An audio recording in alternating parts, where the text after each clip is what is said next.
Hey everybody, it's Jerry from the Military Collectible Shop. Welcome to another edition of On the Road with the Military Collectible Shop, where I share with you all the stuff I found that didn't walk into the shop. So we've had a couple, now that summer is here, air quotes. Actually today was 85. Otherwise it's been cold this week. But summer is here, so there's been a couple flea markets. There's been several estate sales, rummage sales, and various antiquing that I've done throughout the great state of Wisconsin. Not to be confused with Michigan. Or the hat of Wisconsin, as we like to call it. So yeah, we travel around a lot. Always look for military stuff because you never know where you're going to find it. So let's take a look and see what kind of stuff I found. All right, starting at this end, working my way backwards. Why not? This was really cool. This is a World War II V for Victory bank, actually. So it's a, I don't know what you call it. It's not porcelain. Ceramic. Thank you. It's a ceramic vase, not a vase. It's a bank with the slots. So V for Victory, very patriotic. These actually came in different colors. Some people like to collect them all. So this one's kind of cool. This is actually my first one. So I was excited to get that. That was kind of cool. All right. Actually, Sherry found that for me. So this is a K-bar, USMC. Actually, it's not a K-bar. I keep doing that. It's a Camillus Mark II fighting knife, U.S. Marine Corps. Probably from the Korea-Vietnam era. So, always nice to find, especially the Marine Corps marked ones. Nice find. This is something else that my wife found for me. It's a little, I'm going to call it a World War I walker. So it's a little soldier, and the deal with these guys is that you'd put them on an incline, and they could actually walk. Oh, okay. I'll add that in post. So, but very cool. Just a neat looking, awesome guy. So that was kind of cool. Again, in that kind of patriotic home fronty thing. This was pretty cool, I thought. Found this at a flea market. It's a kind of a scaled version of the Monitor, I believe.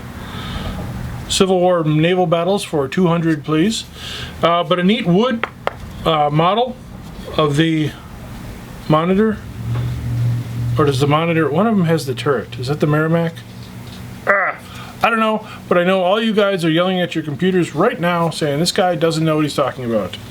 And you'd be right.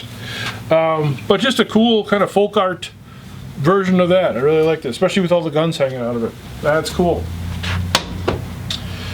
All right, got a couple little plastic toy tank and a little Avon Jeep. Nope, it's empty. So Mark can't drink that. But just neat kind of pieces, nice decorator pieces to enhance any collection.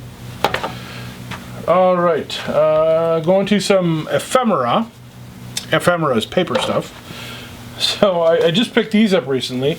I got two training manuals. One's for the Army Cook from 1941, and this one's from the Army Baker, also from 1941. And you know, what made me laugh is one of my friends, whenever asked about his military career, he always says he was in charge of sprinkles. Talking about you, Dave. All right, so a couple other books. Your Victory. Just a nice World War II era booklet, a bunch of patches on it. Some of the printing on these patriotic books are always awesome. It's like they can't replicate that style of printing. This was cool, I thought. This is from Fort Sheridan, and it was the newspaper for the fort. But what's cool about it is they talk, it's from 1943, and they talk about this new wonder weapon that the Americans have called the bazooka. So, newest Buck Rogers weapon is revealed. So that's kind of cool. And then it talks about the secret weapon. Just what you want to do. Publish it in a newspaper. But I'm sure the Germans already knew about it by then. A couple other ones. Survival on Land and Sea. This one's from 44. So pretty, and United States Navy. So, what plants to eat if you're stranded on the sea. All right, the red, white, and blue songster. This one's actually cool. What I liked about this one, it was from the National Women's Christian Temperance Union. So one of the things in here was to pledge that you were going to abstain from distilled, fermented, and malt liquors, including wine, beer, and cider. So you'll notice that I didn't sign this.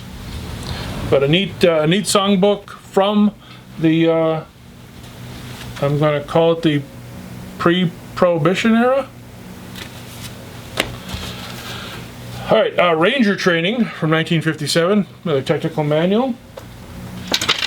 This is cool. This is some sheet music from the famous song Accentuate the Positive. But what I liked about it is it also includes Here Comes the Waves. So a neat picture of a wave on there.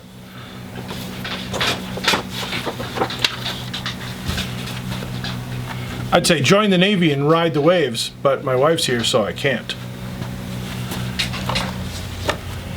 All right, so got a Philippine flag. This one is kind of neat. Nice cotton flag. Is that flag wool or cotton? It's a cotton one. From the Philippines, who just celebrated their independence. Again. So that's neat. What actually made this kind of special for me, though, as a flag collector, is this one was actually one of several flags that were rescued from the Tommy Bartlett Ski and Sky stage show that was a fixture at the Wisconsin Dells until in 2020 they had closed, unfortunately, permanently. So it was one of the flags that flew on their grounds 65 years. for, well, 55 years. 65? 65 years they had it. Now, the flag didn't actually fly that long. And I also picked up the American flag that they had flown on their, they had a real nice entranceway with all the flags of nations. So, that was neat. If you ever get a chance to visit the Wisconsin Dells, I'm sorry. It didn't used to be like that. Okay, speaking of flags, this one was actually pretty cool. This one's known as a Follow Me flag. No, it's not the Purina flag. It's this is actually marked and dated. It's dated 69, and it's the Airfield Vehicle Pennant. So again, sometimes known as the Follow Me flag. They would mount these on the vehicles that the planes would follow around. So just a nice, unusual flag to find. Okay, got a nice little 1966 dated camp stove. You know, perfect for heating your sea rations or whatever else in the nice handy canister. This is a collapsible canteen in the harness pouch thing. I'm not sure if these were ever put into production widely or if these were just experimental. But a typical canteen top and you know, squishy body. No markings that I could find, but they could be faded out. This was neat. This was just a piece of patriotic, I'm going to call it trench art.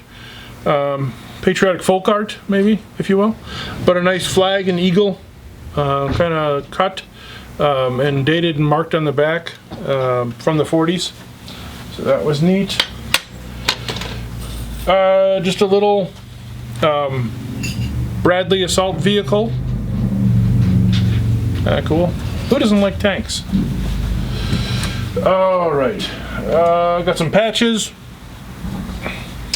Army Air Force. This one is kind of unusual. It's the 9th, these guys built airfields in Europe. A little newer patch for the Flying Badgers. Older patch. Speaking of badgers, I got a little police badge from the Badgers Boys State. Kind of unusual. I don't know if it was some type of boys' home. I didn't go there. Probably should have. Theater made Vietnam era patch. This was kind of cool. I didn't know what this was at first, so I kind of took a guess, but it's actually, I believe this is a homemade snuff box. You know, vintage horn and aluminum snuff box. So that's really kind of cool. I think it's neat. It's amazing what people can build. I can't build anything. Many superpowers, building things is not one of them. Also picked up what I believe are some probably World War I selective service lapel buttons from the medical advisors and the legal advisors. So teeny tiny little pins, but kind of unusual for the selective service. Those are the people who were responsible for the draft. I always joke that, you know, the selective service medal, I call it the Mr. Potter medal, because from It's a Wonderful Life, mean old Mr. Potter, he would have actually qualified for that selective service medal being on the draft board. Okay, got a Sterling Combat Infantryman's badge. Can't pass those up. Oh, got some more patches. USS Constellation, CVA-64 aircraft carrier. Shout out to Hayden, who's not on that one. Tactical Air Command, nice big patch, 50s or 60s. Marine Corps morale patch, Devil Dog. Shout out to Bryce. And John. Who else do I know that's a Marine? A bunch of our friends are Marines. This one was kind of cool. Don't know what it is. They had it listed as a military patch, and it may or may not be, but I just thought it was a cool skull and crossbones kind of chain stitched early patch. You know, whatever it might be. Sometimes you got to take a chance. This was neat. It's a little, I want to say bank, celluloid patriotic bank. It's got the Pledge of Allegiance, and it's from 1940. So it's got the eagle and stars, and just kind of a patriotic little dime bank.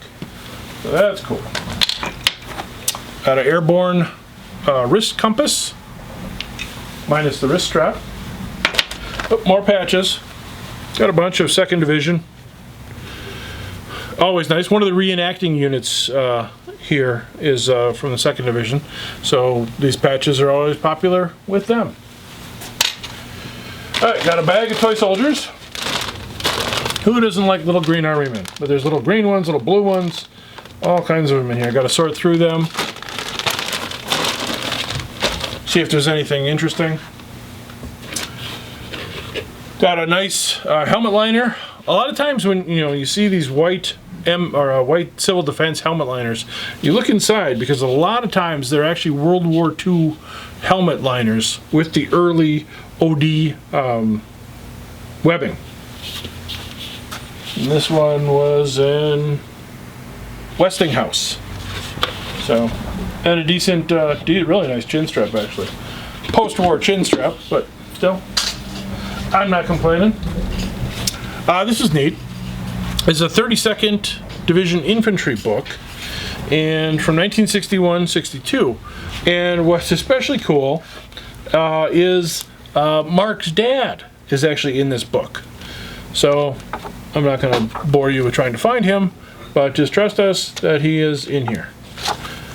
So nice, again, kind of Wisconsin related, Fort Lewis, Washington. They shipped the 32nd out there, kind of during the Cuban Missile Crisis. It's kind of as close as we had come to World War III. For now. Got a nice Vietnam era black leather holster.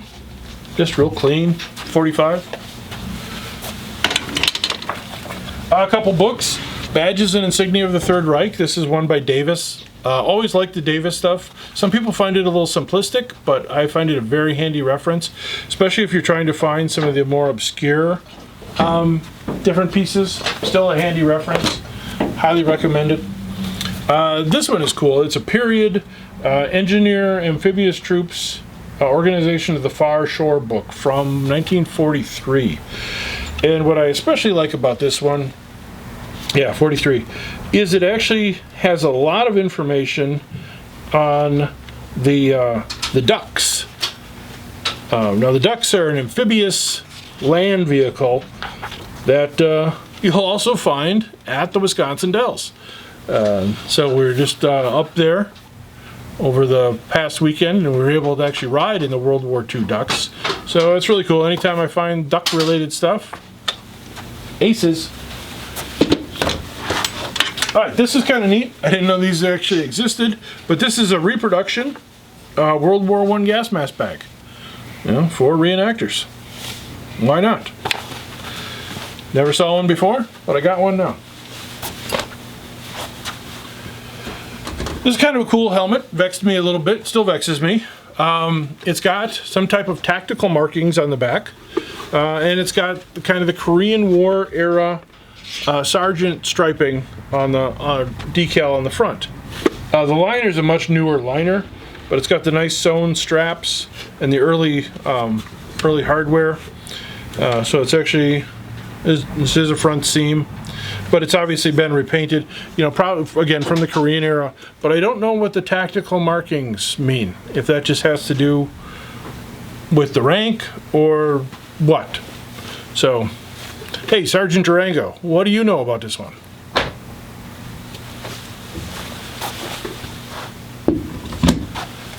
Half the fun of finding stuff is learning about it later. All right, this is a Woodsmans Pal. It was a combination fighting knife utility tool. It's kind of a half machete, half... but what's nice is this one actually still has the sharpening stone and the little book. Care, use, and sharpening. So I think this is the one that talks about how you can disarm a Japanese guy with a samurai sword with your Woodsman's Pal. Yeah, you throw it at him and you shoot him. Alright, that's nice. Okay, moving on down. I got a 4-pocket Army Air Force tunic. Nice felt patch. Got the collar insignia. It actually has the alphanumeric laundry markings, so possibly some research potential. But, you know, when I find them, gotta pick them up.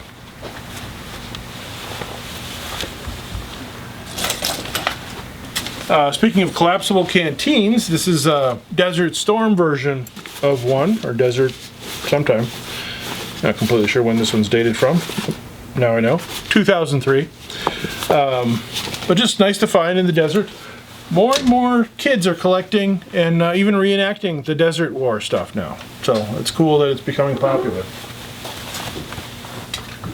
Alright, this is cool. I think this is neat as hell. If you haven't seen one of these before, this is a LAW, the light anti-tank weapon. And the way this works is you extend, it's actually got the instructions on it. If you haven't seen the movie True Lies with Arnold, I would recommend it because Jamie Lee Curtis is actually, she sets one up for launching and takes out the bad guys. Spoiler alert. But very cool, and I thought this one was dated 68, you know, which makes it fairly early. It has been fired. These were designed as a single-use anti-tank weapon, fired a rocket, and it is missing the front sight, and there's a little bit of crackage to the launcher thing because it's a shoulder fired, you know. So you line up the sight with the flip side, engage the thing, and the rocket shoots out. So You can kind of see that it's been fired. Hello. All right, so that was cool. You know, these used to turn up a lot. They don't. They don't turn up hardly at all anymore. So it's nice to find. All right, I'll close that.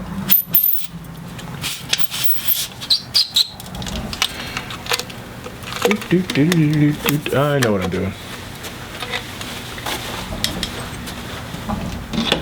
All right, getting back to World War II, actually got a German Labor Corps dagger, the Reichsarbeitsdienst. Actually, it's a hewer, they call it, where it's got more of a hacking style blade. So these were worn and used by the German Labor Corps, kind of akin to our CCC at the time. Everybody, it was compulsory. You had to spend 6 months in the Labor Corps after high school. And then some people could choose to stay in, or some people were conscripted after that. But nice stag handle with the hanger, which is kind of unusual, you know, to find a leather hanger with it. So that was neat. And just a nice anodized scabbard. Nice piece.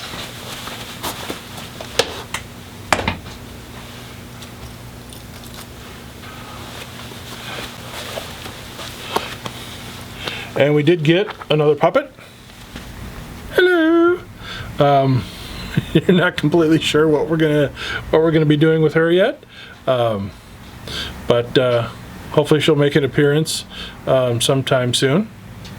Oh yes. So have to find some better clothing. Oh, what do you mean? What's wrong with my clothes? Yeah, okay. All right, putting you down.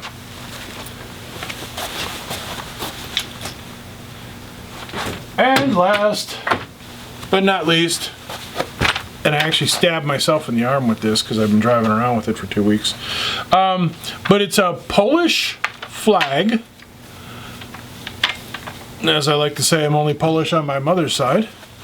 But a communist era, so notice no crown on the eagle, communist era Polish flag, US made, so that's kind of neat.